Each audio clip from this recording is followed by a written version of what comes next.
안녕하세요. 코리아 플러스 리얼리즘, 코리알리즘입니다. 영상을 클릭해주셔서 감사합니다. 최근 일본의 아베 총리는 일본 전역에 생중계된 기자회견에서 총리직을 사임하기로 했다고 밝혔습니다. 이후 여러 외신들은 아베의 재임 기간 동안의 성과를 여러 각도로 평가했습니다. 한 정권의 외교 안보 정책을 평가하기는 매우 어렵습니다.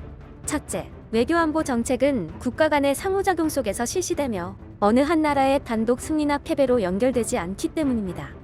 둘째, 정책 평가는 보는 시각에 따라 다르기 때문입니다. 예를 들어 국내 정치의 시점에서 보는 외교 안전 보장 정책의 평가는 외교적 시각과는 다를 수 있는 것입니다. 셋째는 외교 안보 정책은 도덕적 선을 실현하는 것이 아니라 국익을 추진하기 위한 수단이기 때문입니다. 비록 비도덕적이고 국제규범에 위배되는 정책일지라도 정치인은 국가의 이익을 위해서는 냉혹할 필요가 있는 것입니다. 마지막으로 정책을 평가할 수 있는 것은 역사뿐이라는 이유에서입니다. 아베 사임 이후 한 일본 언론에서는 왜 세계에서 아베 총리의 평가는 이렇게 다른가? 라는 제목으로 기사를 게재해 화제가 되기도 했습니다. 아베 1기 정권부터 아베 2기 정권까지의 기간 동안 시행된 정책 평가에는 극단적인 당파성이 존재한다. 아베 신조라는 정치인을 증오하는 인간은 그의 모든 것에 대해 비지성적이고 감정적인 언사를 퍼붓고 날카롭게 비판한다. 반면 아베 정권의 응원단은 총리의 선택을 흥미롭게 극찬하기도 한다. 즉, 아베 정권의 정책은 당파를 막론하고 모든 사람을 완전히 만족시키지는 않았지만 특정한 정치적 입장이나 주장에 치우친 것은 아니었다. 여기서 편향됐다는 표현을 사용하는 것은 적절치 않을 수 있다. 다만 전체적으로 보면 아베 정권은 균형 있고 중도적인 정책을 시행한 것은 부인하기 어렵다. 그리고 이것이 아베 정권의 최대 성과라는 평가를 받는 일도 많다.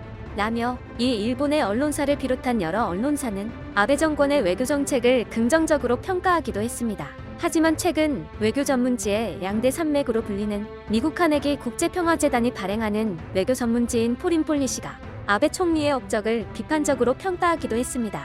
특히 한국과 관련된 여러 문제와 관련하여 지적하며 객관적인 시점에서 분석하기도 했습니다. 아시아에서 가장 중요한 민주적 관계를 망친 아베. 페이마는 일본 총리의 초국가주의는 한국과의 관계를 파괴했다. 라는 제목의 기사를 소개해드리겠습니다.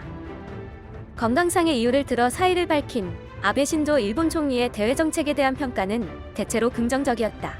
미국과의 동맹 강화, 호주, 인도 등 신흥 강대국과의 새로운 파트너십 모색, 국제 무대에서 보다 적극적이고 영향력 있는 자세를 취했다는 게 전반적인 평가다. 그러나 그러한 평가는 한 가지 중요한 점을 놓친다. 아베 총리는 일본의 가장 중요한 안보무역 파트너 중 하나인 한국과의 관계를 현실적이지도 실용적이지도 않은 이유로 도랑에 몰아넣었다. 2019년 한국갤럽 여론조사에서 아베 총리의 한국 국민 호감도는 러시아의 푸틴, 중국의 시진핑, 북한의 김정은보다 낮은 3%로 나타났다. 확실히 아베 총리는 푸틴이나 김정은 등보다 낮은 호감도를 받을 자격이 없다. 그럼에도 불구하고 아베 총리가 여전히 역사 문제에 시달리며 번창할 수 있는 관계가 산산조각이 난 것은 사실이다. 1990년대 들어 한국 정부가 군사 독재에서 민주주의로 전환하고 일본의 정치 풍토가 자유화되면서 한일 관계가 크게 개선되기 시작했다. 1993년 일본은 2차 세계대전 당시 일본 제국군에 대한 소위 한국군 성노예를 인정하고 사과했다. 두 나라는 서로를 위해 대중문화 시장을 열었고 한국은 이전의 일본 영화나 TV, 음악에 대한 금지를 해제하여 애니메이션과 K-팝을 기반으로 한 대중문화 공동화를 이끌었다. 2010년 한일 병합 100주년을 기념하는 간나오토 일본 총리의 담화에서 역사를 성실하게 직시하고 싶다는 뜻을 밝혀 한국인들로부터 높은 점수를 받기도 했다. 이러한 화해와 문화교류에 점진적으로 한국과 일본은 긴밀한 무역 관계를 형성했다. 이들은 중국과 미국에 이어 서로의 3위 교역 상대국이다. 그러나 불행히도 아베는 그 반대였다. 한국에 관한 아베 총리는 일제의 식민유산에 대한 수정주의적 견해를 갖고 있는 우익 이념가와 크게 벗어나지 않았다. 그 결과 2012년 절정에 달했던 관계는 1965년 한일 국교 정상화 이후 이제 막다른 골목에 접어들었다. 아베의 수정주의 역사의식은 꼭 비밀은 아니다. 그는 제국주의 일본이 서구의 식민 지배로부터 아시아를 해방시킨 것에 대해 찬사를 받아야 한다고 주장하는 니폰 카이기라는 단체의 특별고문이었고 도쿄 전범재판소는 불법이었으며 1937년 난징의 강간과 같은 전쟁 범죄는 과장되거나 조작되었다고 주장한다. 2014년 아베 내각의 강요 18명 중 15명이 니폰 카이기 소속이었다. 아베 총리는 역사 문제에 대한 자신의 관점을 세계에 알리는 데 시간을 낭비하지 않았다. 그는 공식적으로 야스쿠니 신사참배를 했고 한국과 미국의 비난이 이어졌다. 2015년 미국 오바마 행정부의 강력한 압박에 따라 한국과 일본은 일본 정부 예산을 위안부를 위한 재단에 사용하는 데 합의했다. 그러나 이 합의는 피해자와의 논의나 동의 과정 없이 진행되고 피해자들의 오랜 요구를 전혀 반영하지 못하는 등 한국 대중들 대부분은 받아들이고 있지 않다. 종합해보면 2015년 합의는 화해를 위한 시도보다는 끔찍한 성폭행 피해자에 대한 강압적인 비공개 합의라고 볼 수 있다. 즉, 돈 줄 테니 닥쳐라는 식이다. 그 후 아베 총리의 가장 터무니없는 행보는 한일 관계를 벼랑 끝에 내몰았다. 2018년 10월 한국 대법원은 제2차 세계대전 당시 한국에서 노예노동을 한 일본 법인들은 생존 노예 노동자들에게 배상금을 지급해야 한다는 의견을 오랜 지연 끝에 냈다. 아베 총리는 이에 대응해 무역전쟁을 선포했다. 일본 오사카에서 열린 주요 20개국 정상회의 직후 고급 디스플레이와 반도체 제조에 쓰이는 3가지 중요 화학물질에 대해 한국에 대한 수출 통제를 발표했다. 일본이 정치적 목적으로 무역을 이용하고 있다는 비판에 직면하자 한국이 이슈에 대해 만족할 만한 해결책을 제시하지 못했다는 변명을 늘어놓으면서도 국가 안보 우려를 수출 통제 이유라며 모호한 입장을 내세웠다. 일부 일본 내 전문가들은 어떤 증거도 제공하지 않았다. 어떻게 물자가 잘못 관리되었는지 회사 이름을 밝히지 않았다. 라고 지적한 것은 당연했다. 너무 과하게 행동한 것이 아니냐는 의견도 많았다.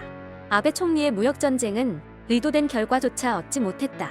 한국의 첨단 기술 회사들은 그저 국내산 화학 제품을 계속 생산했다.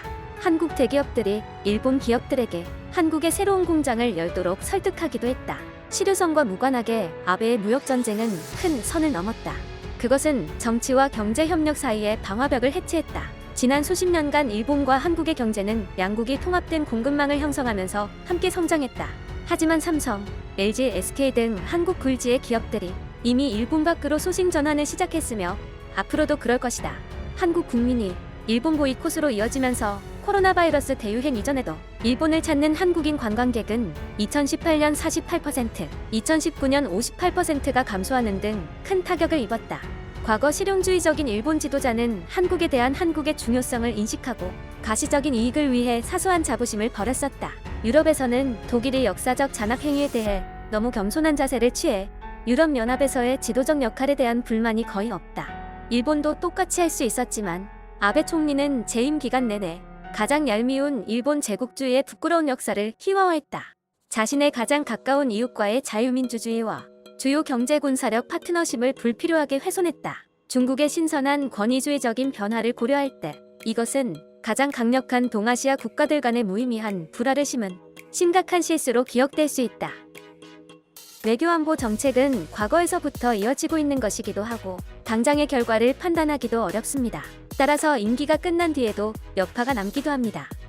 이제는 과거가 돼버린 아베의 일본 정권이 미래에 어떤 영향을 끼치게 될지 역사가 판단하게 될 것입니다.